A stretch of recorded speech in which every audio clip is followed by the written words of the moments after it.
Our feet are constantly under stress. It's no wonder that 80% of us will have some sort of problem with our feet at some time or another.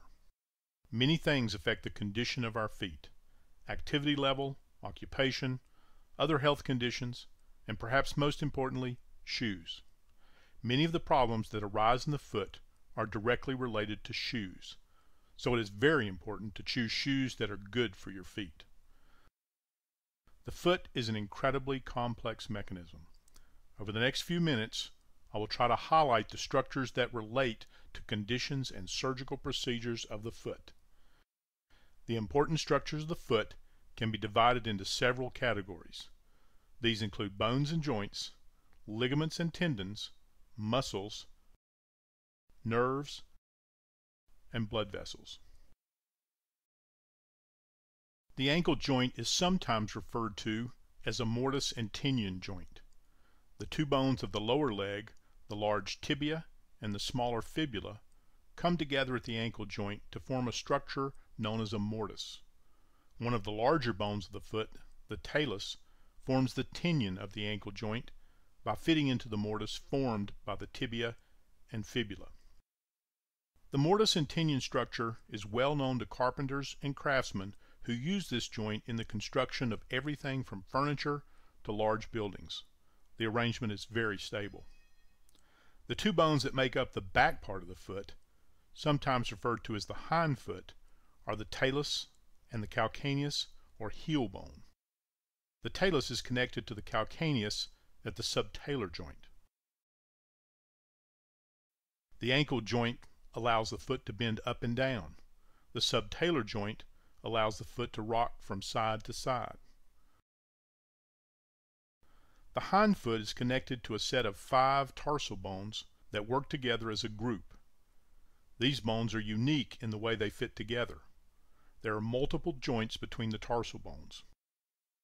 When the foot is twisted in one direction by the muscles of the foot and leg, these bones lock together and form a very rigid structure. When they are twisted in the opposite direction, they become unlocked and allow the foot to conform to whatever surface the foot is contacting.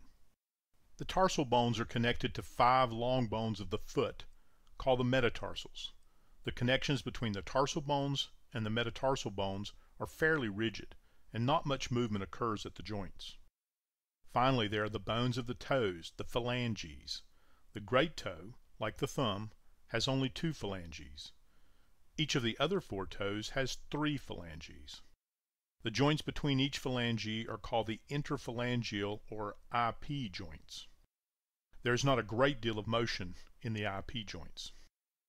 The joint between the metatarsal and the first phalanx is called the metatarsophalangeal or MTP joint. Together, all of the MTP joints form the ball of the foot, and movement in these joints is very important for a normal walking pattern. The big toe or hallux is the most important toe for walking, and the first MTP joint is a common area for problems in the foot. Ligaments are the soft tissues that attach bones to bones.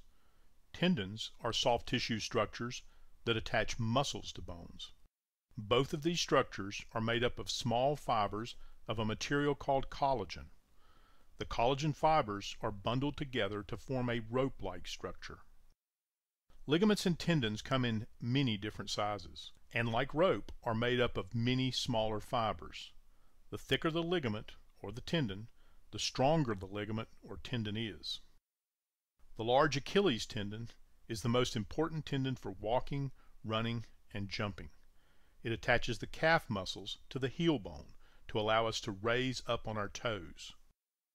The posterior tibial tendon attaches one of the smaller muscles of the calf to the underside of the foot. This tendon helps support the arch and allows us to turn the foot inward. The anterior tibial tendon allows us to raise the foot. 2 tendons run behind the outer bump of the ankle, called the lateral malleolus, and help turn the foot outward. There are a set of tendons that bend the toes down or flex the toes, and a set of tendons that straighten or extend the toes. The tendons that flex the toes are called the flexor tendons. There are 2 flexor tendons on the undersurface of each toe. The tendons that extend the toes are called the extensor tendons. There are 2 extensor tendons on the top surface of each toe. Many small ligaments hold the bones of the foot together. Most of these ligaments form part of the joint capsule around each of the joints of the foot. A joint capsule is a watertight sac that forms around all joints. It is made up of the ligaments around the joint and the soft tissues between the ligaments that fill in the gaps and form the watertight sac. Most of the motion in the foot is caused by the stronger muscles in the lower leg, whose tendons connect in the foot. Contraction of the muscles in the leg is the main way that we move our feet to stand, walk, run, and jump.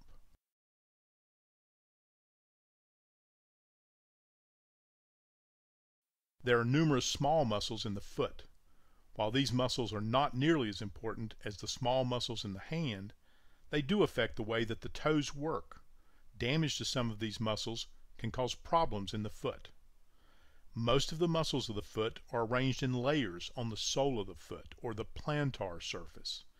There they connect to and move the toes, as well as provide padding underneath the sole of the foot. The main nerve to the foot, the tibial nerve, enters the sole of the foot by running behind the inside bump on the ankle, or the medial malleolus. This nerve supplies sensation to the toes and sole of the foot and controls the muscles of the sole of the foot. Several other nerves run into the foot on the outside of the foot and down the top of the foot. These nerves primarily provide sensation to different areas on the top and outside edge of the foot.